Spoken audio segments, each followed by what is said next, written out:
നമസ്കാരം. മലയാളി വാർത്ത ടോക്കിലേക്ക് സ്വാഗതം. നമ്മൾ കഴിഞ്ഞ ഒരു അല്പസമയം മുൻപ് നമുക്ക് ഷാഫി പറമ്പിലുമായി ബന്ധപ്പെട്ടുള്ള കാര്യങ്ങൾ നമ്മൾ ചർച്ച ചെയ്തതാണ്. പക്ഷേ ഈ ഒരു കാര്യം വീണ്ടും അങ്ങനെ ഒരൊറ്റ ചർച്ചയിൽ നിർത്തിപ്പോകാൻ പറ്റുന്ന ഒരു കാര്യമല്ലല്ലോ. കാരണം ഒരു MBA ആണ് അടിച്ചൊതുക്കി ഇപ്പോൾ ആശുപത്രിയിൽ ഇട്ടിരിക്കുന്നത്.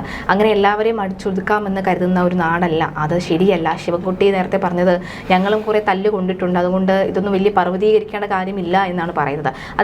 അതൊരു ശരിയായ പ്രതികരണമല്ലല്ലോ. അദ്ദേഹത്തിൻ്റെ പ്രതികരണം എല്ലാ കാര്യത്തിലും ഇങ്ങനെ തന്നെയാണ്. ഒരു വിവരം കെട്ട പ്രതികരണം എന്ന് പലരും പറയുമ്പോൾ ഇപ്പോൾ കൂടുതൽ ശരിയാകുന്നു എന്ന് നമുക്കത് കേൾക്കുമ്പോൾ മനസ്സിലാകുകയാണ്. ഷാഫി പറമ്പിലിനെ വേണമെന്ന് വെച്ച് തല്ലിച്ചതച്ചതാകാമെന്ന് പറയുന്ന നിരവധി ആളുകളുടെ കമൻറ്റുകൾ നമ്മൾ കണ്ടു. ഒപ്പം ഇപ്പോൾ രാഹുൽ മാങ്കൂട്ടത്തിൽ ആശുപത്രിയിൽ പോയി ഷാഫിക്ക എന്ന് പറഞ്ഞുകൊണ്ടൊരു പോസ്റ്റൊക്കെ ഇടുന്നുണ്ട്. അദ്ദേഹം പറയുന്നത് ഈ നാട് ഒപ്പം ഉണ്ടാകും എന്നാണ് പറയുന്നത്.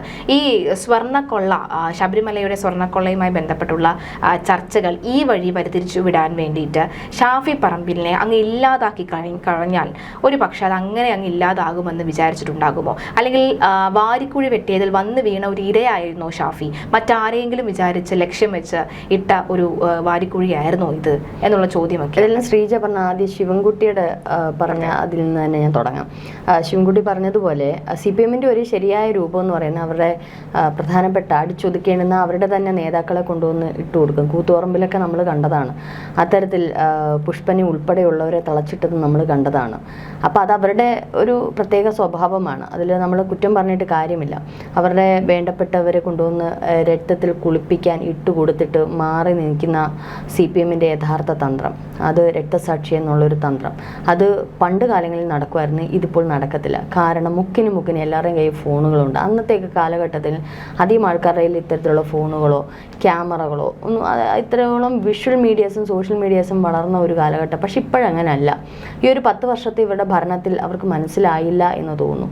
എല്ലാവരുടെയും കൈകളിൽ ഫോണുണ്ട്. എന്ത് സംഭവിക്കുന്നു എന്നുള്ളത് കൃത്യമായി ഒന്നല്ലെങ്കിൽ മറ്റേ. ഇന്നലെ പ്രധാനപ്പെട്ട മാധ്യമങ്ങളിലൊന്നും ഈ ക്ലിപ്പിംഗ് കിട്ടിയില്ല. ലോക്കൽ മാധ്യമങ്ങൾക്കാണ് ഈ ഷാഫിയെ കൃത്യമായിട്ട് അടിക്കുന്ന ക്ലിപ്പിംഗ് കിട്ടിയില്ല. ഇന്നലെ രാത്രി ഇരുട്ട് വെളുക്കും മുമ്പേ ഷാഫിക്കെതിരെ വല്ലാത്ത സൈബർ ആക്രമണം ഉണ്ടാവാൻ തന്നെ കാരണം അതാണ്. ഷാഫി മനഃപൂർവ്വം മഷിക്കുപ്പി വെച്ച് മൂക്ക് പൊത്തിയതാണെന്നും മനഃപൂർവ്വം കൂട്ടുള്ള ആരോടോ പറഞ്ഞ് ഷാഫി എന്നെ അടി വാങ്ങിച്ചാണെന്നും ഇങ്ങനെ നിരവധി ഷാഫിക്കെതിരെ ഒരു തെറ്റായ പ്രചരണങ്ങൾ ഇന്നലെ നടത്തിയിരുന്നു. പക്ഷേ ഇരുട്ടി വെളുക്കും മുമ്പേ ഒന്ന് ആലോചിക്കണം ശ്രീജ, അവിടുത്തെ ലോക്കൽ ചില മാധ്യമങ്ങളിലെടുത്ത ഫോണിൽ കൂടെ എടുത്ത വിഷ്വൽസാണ് ഇപ്പോൾ കിട്ടി പ്രചരിപ്പിക്കുന്നത്. അപ്പോൾ കൃത്യമായിട്ട് ഷാഫിക്കയുടെ ആ ദൃശ്യങ്ങൾ നമുക്ക് കാണുമ്പം തന്നെ അറിയാം ഷാഫിയുടെ മൂക്കിന് 2 എല്ല് പൊട്ടിയിട്ടുണ്ട്. ഇവിടുന്ന് നേരെ നമ്മൾ നോക്കൂ, ഇവിടെയാണ് നമ്മുടെയൊക്കെ മർമ്മസ്ഥാനം എന്ന് പറയുന്നത്. തീർച്ചയായിട്ടും അത് ഷാഫിയുടെ ജീവന് അപകടത്തിലാക്കുന്ന തരത്തിൽ മനഃപൂർവ്വം, കാരണം നമുക്ക് ഏത് തരത്തിലും ലാത്തിചാർജ് ചെയ്യും. ഇപ്പോൾ ഈ തിരക്കിൻ്റെ ഇടയിൽ ലാത്തിചാർജ് ചെയ്യുമ്പോൾ താഴോട്ട് വീശും, ഇങ്ങനെ മുകളിലോട്ട് തലയ്ക്ക് മീതെ വീശത്തില്ല. പോലീസിന് പല പ്രോട്ടോക്കോളുണ്ട്. വെടിവെക്കുന്നത് അവർ മുട്ടിന് താഴെയാണ് വെടിവെക്കുന്നത്. അതായത് ടിയർ ഗ്യാസ് ഒക്കെ എറിയുമ്പോൾ അവർ താഴോട്ട് എറിഞ്ഞിടും, മുകളിലോട്ട് എറിയില്ല. അപ്പോൾ ഇതിൻ്റെയൊക്കെ ഒരു ഇതുണ്ട്. അപ്പോൾ ലാത്തി ചാർജ് തന്നെ ഇവിടെ നിന്ന് ഇങ്ങോട്ടാണ് അടിക്കുന്നത്, കണ്ടിട്ടില്ലേ? താഴോട്ടാണ് അടിക്കുക. ഇത് മനഃപൂർവ്വം ഒരു പോലീസ് എത്തി വലിഞ്ഞ് കൃത്യമായിട്ട് ഇവിടെ കൊടുക്കുന്നു. അത് ഒന്നല്ല, 2ാമത്തെ അടി കൊടുക്കുന്നു. 3ാമത്തെ ഷാഫി ചരിഞ്ഞപ്പോഴാണ് ഷാഫിയുടെ തലയ്ക്ക് കിട്ടിയത്. തലയ്ക്കും തലങ്ങും വിലങ്ങും മുഖത്തിനാണ് കൃത്യമായിട്ട് ഒരു മുഖത്ത് ഉന്നം വെച്ച് കൊടുക്കുന്നതായിട്ടാണ്. ഷാഫിയാണെന്നറിയാം. അത് ഏന്തി നിന്നാണ് കൊടുക്കുന്നത്. ഒരാൾ തള്ളി മാറ്റുമ്പോൾ പോലും ഏന്തി. അതിൽ നിന്ന് നമുക്ക് കൃത്യമായിട്ട് അറിയാം ഷാഫിയെ നോട്ടമിട്ടിരുന്നു. ആരൊക്കെയോ ഷാഫിക്ക് നേരെ തിരിഞ്ഞിട്ടുണ്ട്. ഷാഫിക്ക് നേരെ ഇത്തരത്തിൽ ഷാഫിയെ ഒതുക്കണം, ഒന്നുകിൽ ഇതിനിടയിൽ ഒരു ജീവഹാനി ഉണ്ടായാൽ, ഈ മർമ്മം ഒന്ന് മാറിയാൽ ഇന്ന് ഷാഫി കാണുമായിരുന്നോ?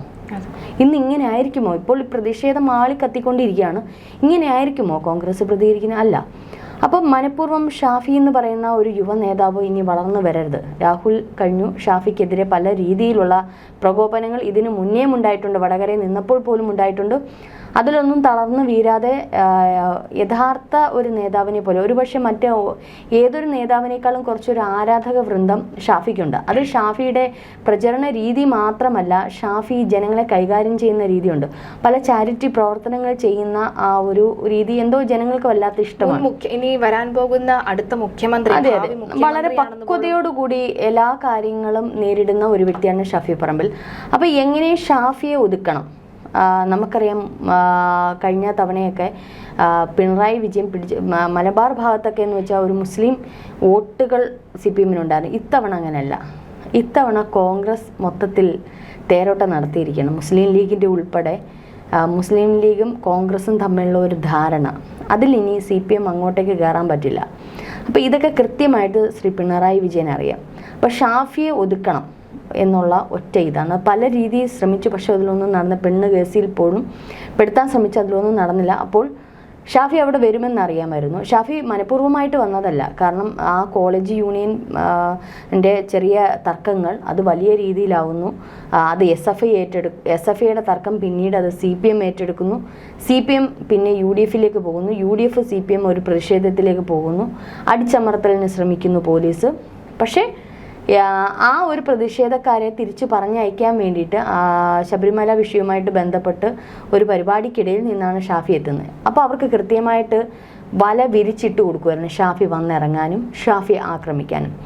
അത് അറിഞ്ഞുകൊണ്ട് തന്നെയാണ് ചെയ്തത്. നമുക്ക് ആ അടിയുടെ ഗൗരവം നമുക്ക് കൃത്യമായിട്ട് ക്ലിപ്പിങ്ങിൽ കാണുമ്പോൾ അറിയാം. ഒരു തവണയല്ല, ഒരാളെ ഇപ്പം നമ്മൾ അബദ്ധത്തിൽ കയറി കൊട്ടുവാണെങ്കിൽ ഓക്കെ, അത് അബദ്ധത്തിലല്ല, ഒന്നിൽ കൂടുതൽ തവണ ഒരാളിനെ ഏന്തി വലിച്ച് നമ്മൾ ആക്രമിക്കുമ്പോൾ നമുക്ക് മനസ്സിലാവേണ്ട ഒരു കാര്യമുണ്ട്, അത് MP ആണ് എന്ന് അറിഞ്ഞുകൊണ്ട് ഒരു പോലീസുകാരൻ അത്രമാത്രം ചെയ്യണമെന്നുണ്ടെങ്കിൽ, ഈ തിരക്കിൻ്റെ ഇടയിൽ ടിയർ ഗ്യാസ് ഒക്കെ പൊട്ടുന്നതിൻ്റെ ഇടയിൽ ചെയ്യണമെന്നുണ്ടെങ്കിൽ ആരോ കൃത്യമായിട്ടുള്ള ഒരു ഇത് കൊടുത്തിട്ടുണ്ട്.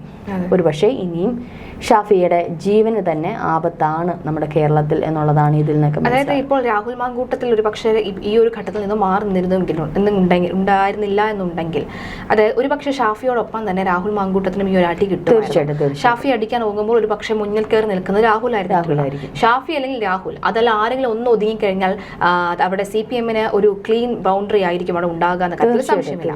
രാഹുൽ ഇപ്പോൾ സൈഡ് ആയിരിക്കുന്നു, പക്ഷെ കൂടുതൽ ശക്തനായി തന്നെ ആ ഒരു മൂലയിലാണെങ്കിൽ പോലും കൂടുതൽ ശക്തനായി വന്നുകൊണ്ട്. അല്ല, ഇതിപ്പം UDF-ന്റെയും യൂത്ത് കോൺഗ്രസിന്റെയും മെയിൻ നേതാക്കന്മാരുടെ കൈവിട്ടുപോയി. കാരണം ഇന്നത്തെ പ്രതിഷേധം ഇപ്പോൾ നമ്മൾ ഈ സംസാരിക്കുന്ന സമയത്ത് പോലും ഇത് നടക്കുമ്പോൾ പ്രതിഷേധക്കാരെ ഒന്ന് മാറ്റി നിർത്താൻ നേതാക്കന്മാർക്ക് പറ്റുന്നില്ല.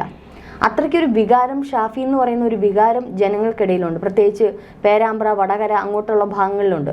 അപ്പം കോഴിക്കോട് ഭാഗങ്ങളിലൊക്കെ ഷാഫിയുടെ ഈ ഒരു ആരാധകരെ മാറ്റി നിർത്താൻ പറ്റാത്ത രീതിയിൽ പോലീസിനെ ആക്രമിക്കുന്ന രംഗമാണ് ഇപ്പോൾ കണ്ടുകൊണ്ടിരിക്കുന്നത്. അപ്പോൾ ഈ ഒരു കലാപത്തിലേക്ക് ഷാഫി ഇന്നലെ ഏത് വിഷയത്തിനാണ് വന്നത്?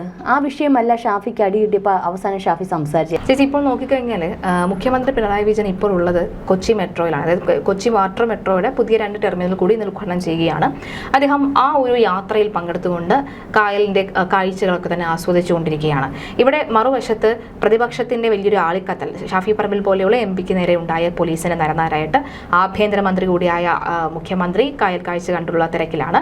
ഒപ്പം സ്വർണ്ണപ്പള്ളിയുമായി ബന്ധപ്പെട്ടുള്ള വലിയ വിവാദങ്ങൾ അമിക്കസ് ക്യൂറി അടക്കം തിങ്കളാഴ്ച വരുന്നു. എല്ലാം ഇങ്ങനെ ഈ ഒരു സാമട്ടിൽ അങ്ങ് കണ്ടില്ല കേട്ടില്ല എന്ന് വെച്ച് നടിച്ചു കഴിഞ്ഞാൽ ഒരു പക്ഷേ ജനങ്ങളെല്ലാം മറക്കും എന്ന് വിചാരിക്കുന്നുണ്ടോ? എനിക്ക് പെട്ടെന്ന് അത് ഓർമ്മ വന്നത്, പണ്ട് ചില രാജാക്കന്മാർ യുദ്ധസമയത്ത് പടയാളികളെയൊക്കെ വിട്ടിട്ട് അല്ലെങ്കിൽ ദാരിദ്ര്യം അനുഭവിക്കുന്ന ചില നാടുകളിൽ രാജാക്കന്മാർ സുഖലോലുഭമായിട്ട് സ്വന്തം കാര്യം നോക്കുന്ന കഥകളൊക്കെ, മിനിക്കഥകളൊക്കെ നമ്മൾ വായിച്ചിട്ടുണ്ട്, ചരിത്ര കഥകളൊക്കെ നമ്മൾ വായിച്ചിട്ടുണ്ട്. അപ്പം അത്തരത്തിലേ നമുക്ക് ശ്രീ പിണറായി വിജയനെ കാണാൻ പറ്റത്തുള്ളൂ. ഇന്ന് വീണ്ടും രാഹുൽ മാങ്കൂട്ടത്തിൽ ശ്രീ വിജയൻ എന്നാണ് സംബോധന ചെയ്തത്. മുഖ്യമന്ത്രി ശ്രീ വിജയൻ മൊത്തത്തിൽ പോലും പറഞ്ഞില്ല, വിജയൻ എന്ന് തന്നെയാണ്. അപ്പോൾ അത്തരത്തിൽ ഒന്ന് ചിന്തിക്കുക, മുഖ്യമന്ത്രി ഒന്ന് ചിന്തിക്കുക. നിങ്ങളുടെ അണികൾ നിങ്ങളുടെ സൈബർ ഗ്രൂപ്പ് ഇടങ്ങളിൽ നിന്ന് ഉണ്ടാക്കുന്ന ചില നിങ്ങൾക്ക് വേണ്ടിയിട്ടുള്ള ചില പ്രചരണങ്ങളല്ലാതെ ജനം എന്താണ് പറയുന്നതെന്ന് വല്ലപ്പോഴും, പണ്ട് ശ്രീരാമൻ തൻ്റെ ഭരണം എങ്ങനെയുണ്ടെന്ന് അറിയാൻ വേണ്ടി നാട് മൊത്തം രാത്രിയിൽ വേഷം മാറി നടക്കുകയും ജനം എന്താണ് പറയുന്നതെന്ന് കേൾക്കുകയും ചെയ്തിരുന്നു. ആ കാലഘട്ടത്തിലാണ് സീതാദേവിയെ പറ്റി ഒരു ചെറിയ ഗോസിപ്പ് ഉണ്ടാവുകയും സ്വന്തം പത്നിയെ പോലും കാട്ടിൽ ഉപേക്ഷിക്കേണ്ടതായിട്ട് വന്നു. അപ്പോൾ അത്രയൊന്നും ചെയ്തില്ലെങ്കിലും ശ്രീ പിണറായി വിജയൻ അങ്ങയുടെ മകളെയും കൊച്ചുമകനെയൊക്കെ പറ്റി എന്താണ് പറയുന്നത്, അത് ഓക്കെ, അത് വിട്ടേരെ. പക്ഷേ നിങ്ങളുടെ ഭരണം എങ്ങനെയുണ്ട് എന്നുള്ളതൊന്ന് വല്ലപ്പോഴും ഒന്ന് ജനത്തിനിടയിൽ അന്വേഷിക്കുന്ന നല്ലതായിരിക്കും. ഇപ്പോൾ മുഖ്യമന്ത്രി എന്നൊക്കെ പറഞ്ഞുകൊണ്ട് ഒരു ഫോണിൻ പ്രോഗ്രാം ഉണ്ട്. അത് ഏത് അവസ്ഥയിലെത്തിയെന്ന് ചോദിച്ചാൽ എനിക്ക് അറിഞ്ഞൂടാ. അത് നേരത്തെ പ്ലാൻ ചെയ്ത് ക്വസ്റ്റ്യൻസ് പ്ലാൻ ചെയ്ത് എന്താണെന്ന് മനസ്സിലാക്കിയതിന് ശേഷം ഓരോരുത്തരെ വിളിപ്പിക്കുന്ന പരിപാടി ജനം വിഡ്ഢികളല്ല. കെ നായനാരുടെ കാലത്ത് ദൂരദർശനിൽ ലൈവ് ഇൻ പ്രോഗ്രാം ഉണ്ട്. എന്ത് രസകരമായിരുന്നു. തിരിച്ച് ആശയങ്ങൾ കൊണ്ടുള്ള ഒരു പക്ഷേ അദ്ദേഹത്തിനെ വ്രണപ്പെടുത്തുന്ന തരത്തിൽ വരെയുള്ള ഫോൺ കോളുകൾ ഉണ്ടായിരുന്നു. അത് വളരെ നർമ്മരസത്തിലൂടെ അദ്ദേഹം നേരിടുന്നതൊക്കെ നമ്മൾ കണ്ടിട്ടുണ്ട്. ഉമ്മൻചാണ്ടിയുടെ കാലഘട്ടത്തിൽ അദ്ദേഹം ജനങ്ങളുടെ ഇടയിലേക്ക് ഒരു തുണ്ട് പേപ്പറും പേനയുമായിട്ടല്ലാണ്ട് ഇറങ്ങുന്നത് ഞാൻ കണ്ടിട്ടില്ല. അപ്പോൾ ഇതൊക്കെയാണ് ഒരു യഥാർത്ഥ ഭരണാധികാരി. അല്ലാതെ താങ്കൾ ഈ എസ്കോട്ട് വണ്ടിയോട് കൂടി ഈ തൃശ്ശൂർ വഴി ഇന്നലെ തൃശ്ശൂർ 15 മിനിറ്റത്തോളാണ് ആൾക്കാരെ തടസ്സപ്പെടുത്തിക്കൊണ്ട്. അതെ. അപ്പം ഇത്തരത്തിൽ എത്ര നാൾ നിങ്ങൾ ഇനി ഭരണം തുടരും? ഒരു 6 മാസം കൂടി ജനം ക്ഷമിക്കുകയാണ്. അത് കഴിയുമ്പോൾ ശ്രീ പിണറായി വിജയൻ അങ്ങ് ഇത്തരത്തിൽ ഈ തിരക്കിൻ്റെ ഇടയിലൂടെയൊക്കെ പോവും, ജനങ്ങൾ കാണും, അല്ലെങ്കിൽ അങ്ങും ഇതുപോലെ ക്യൂ നിൽക്കേണ്ടതായിട്ട് വരും പലയിടങ്ങളിൽ. അപ്പം ഈ ഒരു സർവ്വസന്നാഹങ്ങളും ഈ ഒരു ഭരണത്തിൽ ഇരിക്കുന്നത് വരെ മാത്രമേ ഉള്ളൂ. ഉമ്മൻചാണ്ടി പറഞ്ഞത് ഒരു കാര്യമുണ്ട്, നമ്മൾ എന്ത് നേടിയാലും ഒരു യഥാർത്ഥ ഭരണാധികാരി ജനത്തെ നേടിയില്ല എന്നുണ്ടെങ്കിൽ അത് യഥാർത്ഥ ഒരു ഭരണാധികാരി ആവില്ല എന്നുള്ളൂ. എന്ത് നേടിയിട്ടും കാര്യമില്ല, ഒരു ജനങ്ങളുടെ സ്നേഹം ഇല്ല എന്നുണ്ടെങ്കിൽ അവിടെ ഒരു ഭരണാധികാരി ആവില്ല. അതാണ് യഥാർത്ഥ ഭരണാധികാരി. ഇതൊക്കെ പഠിക്കണമെങ്കിൽ ഒരുപക്ഷെ ഇരട്ടച്ചങ്കൻ എന്ന താങ്കൾക്ക് പറ്റില്ല. അതിന് മനസ്സിൽ ഒറ്റ ചങ്ക മതി, നന്മയുള്ള ഒരു മനുഷ്യത്വം മതി. ഇന്നലെ ശ്രീ MP ഷാഫി പറമ്പിലിന് നേരെ ആയുധമെടുത്ത പോലീസ് അങ്ങയുടെ തന്നെയാണ് പോലീസുകാർ നാളെ നിങ്ങളുടെ നേരെയും ആയുധമെടുക്കാൻ 6 മാസത്തെ ഗ്യാപ്പ് മതി അല്ലേ? അത്രയേ ഉള്ളൂ. ഈ പറയുന്ന ശിവൻകുട്ടി അല്ലെങ്കിൽ ഈ പറയുന്ന നിങ്ങളുടെ നേതാക്കന്മാർ, MP-മാർ, MLA-മാർ ഇവർക്കെതിരെ നാളെ ആയുധം എടുക്കുമ്പോൾ ഇന്ന് ശിവൻകുട്ടി പറഞ്ഞതുപോലെ, മിനിസ്റ്റർ പറഞ്ഞതുപോലെ ഞങ്ങൾ ഇതൊക്കെ അനുഭവിച്ചിട്ടുണ്ട്, സ്വാഭാവികമാണെന്നുള്ള രീതി. പക്ഷേ ഏതായാലും ഇന്ന് MP-ക്ക് നേരെയുള്ള ഒരു ആക്രമണം, ഷാഫി പറമ്പിലിന് നേരെയുള്ള ആക്രമണം വലിയ രീതിയിലാണ് ഇതിപ്പോൾ ജനം ഏറ്റെടുത്തിരിക്കുന്നത്. അത് ശബരിമല വിഷയം കൂടി ചേർത്താണ് ഇപ്പോൾ ജനം ഏറ്റെടുത്തത്. ഇത് തണുപ്പിക്കാൻ വേണ്ടിയിട്ടാണ് ശ്രീജ. കാരണം ഇതൊന്ന് ഞാൻ ഇന്ന് നമ്മൾ നേരത്തുള്ള ചർച്ചയെ പറഞ്ഞതുപോലെ സന്ദീപ് വാര്യർ, ഒരുപക്ഷെ രാഹുൽ ഉണ്ടായിരുന്നെ രാഹുൽ ഇവരെയൊക്കെ പിടിച്ചകത്തിടുക. പക്ഷേ ഷാഫിയുടെ നേരെയുള്ളത് ഒരു ഒതുക്കൽ മാത്രമല്ല, ഒരു പക്ഷെ മർമ്മത്തിട്ടുള്ളൊരു കൊട്ടാണ്. നമുക്കറിയാം ഒരിക്കലും മുഖത്ത് വന്ന് ആരും അടിക്കത്തില്ല. കാരണം ഇവിടെയൊക്കെ മർമ്മസ്ഥാനമാണ് ഈ തലയുടെ ബാക്ക്. ഇത് കൃത്യമായിട്ട് പോലീസിന് അറിയാം. അതൊക്കെ അറിഞ്ഞുകൊണ്ടാണല്ലോ അവർ പറ്റി തെളിഞ്ഞിങ്ങോട്ട് വരുന്നത്. അപ്പോൾ ഇവിടെയൊക്കെ അടിക്കാതെ 1 ഇഞ്ച് മാറിയിരുന്നെങ്കിൽ ഇന്ന് ഷാഫി എന്ന് പറയുന്ന MP-യെ നമുക്ക് കാണാൻ സാധിക്കില്ലായിരുന്നു. അപ്പം അത്രയ്ക്ക് നോട്ടീസ് ചെയ്ത് ഒരടിയല്ല, അവിടെ 2 അടി. നമ്മൾ ആ ക്ലിപ്പിങ് കാണുമ്പോൾ അറിയാം. എന്നിട്ട് ഒരെണ്ണം ഇങ്ങോട്ട് ചരിഞ്ഞപ്പോഴാണ് തലയുടെ ഈ ഭാഗത്ത് അദ്ദേഹത്തിന് അടി കൊണ്ടത്. അപ്പോൾ അദ്ദേഹത്തിന് ടാർഗറ്റ് ചെയ്തുകൊണ്ടുള്ള അടിയാണ്. ഒന്നുകിൽ അദ്ദേഹത്തിന് ഈ തിരക്കിൻ്റെ ഇടയിൽ, പ്രേക്ഷകത്തിൻ്റെ ഇടയിൽ ഒരുപക്ഷെ അദ്ദേഹം മരണപ്പെട്ടു, അങ്ങനെയൊന്നും നമ്മൾ പറയുന്നെങ്കിൽ അങ്ങനെയൊക്കെ ഒരു വാർത്തയായിരിക്കാം ഉദ്ദേശിച്ചവർ ലക്ഷ്യമിട്ടത്. പക്ഷേ അതെന്തോ ഭാഗ്യം കൊണ്ട് ഈ പുരികത്ത് കൊള്ളേണ്ടത് കണ്ണി കൊള്ളേണ്ടത് പുരികത്ത് കൊണ്ടു എന്ന് പറഞ്ഞതുപോലെ 1 ഇഞ്ച് വ്യത്യാസത്തിലാണ് അദ്ദേഹം രക്ഷപ്പെട്ടിരിക്കുന്നത്. 2 തൽക്കാലത്തേക്ക് സ്ക്രൂ ചെയ്ത് പിടിപ്പിച്ച് വെച്ചേക്കുവാണ്. ഇനി അടുത്ത സർജറിയിൽ അതെടുക്കാം. കാരണം കാര്യമായിട്ട് ക്ഷതം അദ്ദേഹത്തിന് സംഭവിച്ചിട്ടുണ്ട്. ശ്വാസം എടുക്കാൻ പറ്റാത്ത അവസ്ഥയിലായിട്ടാണ്. അപ്പോൾ ഇത്രത്തോളം ഒരു MP-യെ പോലും ഉപദ്രവിക്കുമെങ്കിൽ തൻ്റെ അണികളെ ഏത് തരത്തിലായിരിക്കും ഇവർ അടിച്ചമർത്തുന്നത്? ഇത് ശബരിമല വിഷയം അടിച്ചമർത്തണം എന്നുള്ള ലക്ഷ്യമാണ്. കാരണം ഇന്നലെ ഒരു വലിയ നിർണായകമായിട്ടുള്ള കാര്യങ്ങളാണ് ഇന്നലത്തെ ദിവസം നമ്മൾ നടന്നത് അല്ലേ? ഉണ്ണികൃഷ്ണൻ പോറ്റിയിൽ നിന്നുള്ള കാര്യം ദേവസ്വം ബോർഡിലേക്ക് പോകുന്നു, വീണ്ടും ഉണ്ണികൃഷ്ണൻ പോറ്റിയിലേക്ക് എത്തുന്നു. തിരിച്ച് ബൂമറാങ് പോലെ ദേവസ്വം ബോർഡിൻ്റെ പഴയ പ്രസിഡന്റ് ഉൾപ്പെടെയുള്ളവരെ ദേവസ്വം ബോർഡ് വിജിലൻസ് ഇത്തരത്തെ പേര് വരെ നിർദ്ദേശിച്ച് ഹൈക്കോടതി സബ്മിറ്റ് ചെയ്യുന്നു. അപ്പോൾ ഇനിയുള്ളത് എങ്ങനെയാണെന്നുള്ളത്, ഇതിപ്പോൾ മുഖ്യമന്ത്രി അങ്ങോട്ടുള്ള തലപ്പത്തേക്ക് ആ ഒരു കേസ് പോകാതിരിക്കുക അവിടെ വെച്ച് ബ്രേക്ക് ചെയ്യുന്നു. ഉദ്യോഗസ്ഥർ നടത്തിയ കൊള്ള. പക്ഷേ എത്ര ഉദ്യോഗസ്ഥർ നടത്തിയ കൊള്ളയാണെങ്കിലും ഇത് ശ്രീ പിണറായി വിജയനും ദേവസ്വം ബോർഡ് മന്ത്രിമാരും ഒന്നും അറിയാണ്ട് ഇത് നടക്കത്തില്ല. അപ്പോൾ അവിടെ ജനത്തെ പറ്റിക്കാൻ പറ്റില്ല. ഈ ഒരു വിഷയം ഒന്ന് തണുപ്പിക്കാൻ വേണ്ടിയിട്ടൊക്കെയാണ് ഇപ്പോഴത്തെ ഇതൊന്ന് കൺവെർട്ട് ചെയ്ത് വിടുന്നത്. പക്ഷെ അത് നടക്കുന്ന കാര്യമല്ല. ഇത് പഴയതിനും പൂർവാധികം ശക്തമായിട്ടാണ് യൂത്ത് കോൺഗ്രസ് നമ്മൾ ഇത്രത്തോളം അവരിങ്ങനെ പ്രതിഷേധിക്കുന്നതും ഇറങ്ങിത്തിരിക്കുന്നതും നമ്മൾ കണ്ടിട്ടില്ല. അതൊരു വികാരമാണ്. ഷാഫി എന്ന് പറയുന്ന ഒരു വികാരമാണ്. എല്ലാ നേതാക്കളും ഒരുപോലെ തന്നെ, കാരണം ഇത് ആദ്യമായിട്ടാണ് ഇത്തരത്തിൽ ഇങ്ങനെ ഒരു ആക്രമണം. എന്നാൽ ചോദിക്കും പണ്ട് കാലങ്ങളിൽ ഇതൊക്കെ ഉണ്ട്, പക്ഷെ ആ കാലഘട്ടമല്ല ഇപ്പോൾ കുറച്ചുകൂടിയൊക്കെ പ്രതിഷേധമാണെങ്കിലും മാർച്ചാണെങ്കിലും ഒക്കെ ജനം അതിൻ്റെതായ രീതിയിലാണ് എടുക്കുന്നത്. ഇത്തരത്തിൽ സംഭവങ്ങളൊക്കെ ഉണ്ടാവും, ചില ലാത്തി ചാർജുകളൊക്കെ ഉണ്ടാവും. എന്നാലും എന്തായാലും പഴയതുപോലെ ക്രൂരമായ പോലീസിന്റെ നരനായാട്ടം നടക്കത്തില്ല. ഇനി അത് കേരളത്തിൽ വില പോവില്ല. പക്ഷെ ഇന്നലെ നടന്ന ഒരു നരനായാട്ട് തന്നെയാണ്. ഒരു പക്ഷേ ഈ അടുത്ത കാലങ്ങളിലൊന്നും നടക്കാത്ത, എന്തിനെയും ഒന്ന് അടിച്ചമർത്താൻ വേണ്ടിയിട്ടുള്ള ചില നേതാക്കന്മാരെ അടിച്ചിടാനുള്ള ചില നരനായാട്ടാണ് ഇന്നലെ നടന്നത്. ഒരു പക്ഷേ ഇനിയും ഷാഫിക്ക് നേരെ ഉണ്ടാവാൻ സാധ്യതയുണ്ട്. ഷാഫിക്ക് ആരൊക്കെയോ ശത്രുക്കളുണ്ട് എന്നുള്ളതാണ് ഇതിൽ നിന്ന് വ്യക്തമാകുന്നത്. ഏതായാലും തെരഞ്ഞെടുപ്പുമായി ബന്ധപ്പെട്ട് പല കാര്യങ്ങളാണ് നമ്മൾ ഒട്ടും പ്രതീക്ഷിക്കാത്ത അപ്രതീക്ഷിതമായിട്ടുള്ള കാര്യങ്ങളാണ് CPM-ന്റെ ഭാഗത്തു നിന്ന് ഉണ്ടാകുന്നത്. CPM ഇനി ഒരു പക്ഷേ ഇത് ജനം കാണുന്നുണ്ട്. ജനവികാരം ആദ്യം മനസ്സിലാക്കി നിങ്ങൾ പ്രതിഷേധിക്കും, നിങ്ങൾ അടിച്ചമർത്താൻ ശ്രമിക്കുക. കാരണം ജനത്തിൻ്റെ വികാരം ഇതല്ല. നിങ്ങൾ എത്ര ശ്രമിച്ചാലും, ശബരിമല വിഷയമാണെങ്കിലും എന്താണെങ്കിലും അടിച്ചമർത്താൻ ശ്രമിച്ചാലും അത് ഒരു നാൾ പുറത്തു വരും. എന്ന് അയ്യപ്പനെ പിണറായി വിജയൻ തൊട്ടോ അന്ന് മുതൽ കണ്ടകശനി തുടങ്ങിയിരിക്കുക. ഇപ്പം മോനെ കൂടി ED-യുടെ അന്വേഷണത്തിലേക്ക് വന്ന് അത് ഇതുവരെ പുറത്തു വിട്ടില്ല, അടിച്ചു വെച്ചിരുന്നത് ഇപ്പം മാധ്യമങ്ങൾ പുറത്തു വിട്ടിരിക്കുക. മകൻ്റെ നേരെ മാസപ്പടി വിവാദവുമായിട്ട് വന്നിരിക്കുകയാണ്. പിന്നെ ഇതിനിടയ്ക്ക് സ്വർണം കൊണ്ട് തുടങ്ങിയത് സ്വർണത്തിൽ തന്നെ എന്താ പറയുന്നത് ചെമ്പ് സ്വർണ്ണക്കടത്തുമായി തുടങ്ങിയത് സ്വർണ്ണക്കൊള്ളയിൽ എത്തിയിരിക്കുന്ന ഒരവസ്ഥ. പിന്നീട് CPM-ൽ എന്താ മൊത്തത്തെ ആരോഗ്യമേഖലയുടെ കാര്യം പിന്നെ പറയണ്ട. അതേപോലെ തന്നെ എല്ലാ വകുപ്പിലും പരോക്ഷമായിട്ടും പ്രത്യക്ഷമായിട്ടും നിരവധി പ്രശ്നങ്ങളാണ്. കണ്ടക ശനി എന്ന് പറഞ്ഞാൽ പോരാ CPM-ന്റെ പിണറായി വിജയൻ്റെ, അതുക്കും മേലെയുള്ള ശനിദശയാണെന്ന് തോന്നുന്നു. ഏതായാലും ഇപ്പോൾ വീണ്ടും ഒരു ശനിദശ. ഷാഫി എന്ന് ഒതുക്കാം എന്നുള്ള രീതിയായിരുന്നു. കാരണം ഷാഫി, രാഹുൽ, സന്ദീപ് വാര്യർ ഇങ്ങനെയുള്ള കുറച്ച് വ്യക്തികളുണ്ട്. അവർ ഈ ഒരു യൂത്തിനെ അടിച്ചൊതുക്കാനുള്ള തത്രപ്പാട് ഒരു തരത്തിലും അങ്ങോട്ട് പറ്റുന്നില്ല. അപ്പം ഷാഫി ഒരു വല്ലാത്ത വികാരമാണ്. അത് ഷാഫിയെ വല്ലാണ്ട് പേടിക്കുന്നുണ്ട് CPM. അതിൻ്റെ ഇതാണ് ഇന്നലത്തെ സൈബർ ഇടങ്ങൾ. അതായത് മിനിറ്റുകൾ കൊണ്ടാണ് സൈബർ ഇടങ്ങളിൽ, ശ്രീജ ശ്രദ്ധിച്ചിരുന്നു, മിനിറ്റുകൾ കൊണ്ടാണ് ട്രോളുകൾ. എനിക്കൊന്ന് ഇപ്പോഴും ആ ദൃശ്യങ്ങളുടെ താഴെയും എങ്ങനെയാണ് വൃത്തികെട്ട ദിവ്യ ഉൾപ്പെടെയുള്ളത്, ദിവ്യ ഉൾപ്പെടെ അതിലെ കമന്റുകൾ കേൾക്കണം. ഓക്കെ, നമുക്ക് എന്തായാലും ഒരുപാട് അങ്ങ് നീണ്ടു പോകുന്നു തോന്നുന്നു. എന്തായാലും വളരെ പ്രധാനപ്പെട്ട കാര്യം തന്നെയാണിത്.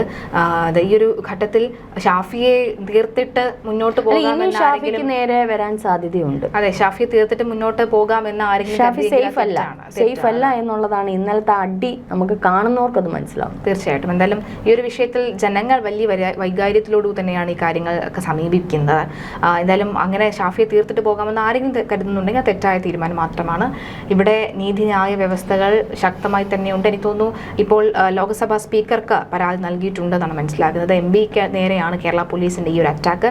അത് വെച്ച് പൊറപ്പിക്കാൻ കഴിയില്ല എന്ന കാര്യത്തിൽ സംശയമില്ല. എന്തായാലും മറ്റ് അപ്ഡേഷനുകളുമായി നമുക്ക് അടുത്ത് കാണാം. നമസ്കാരം.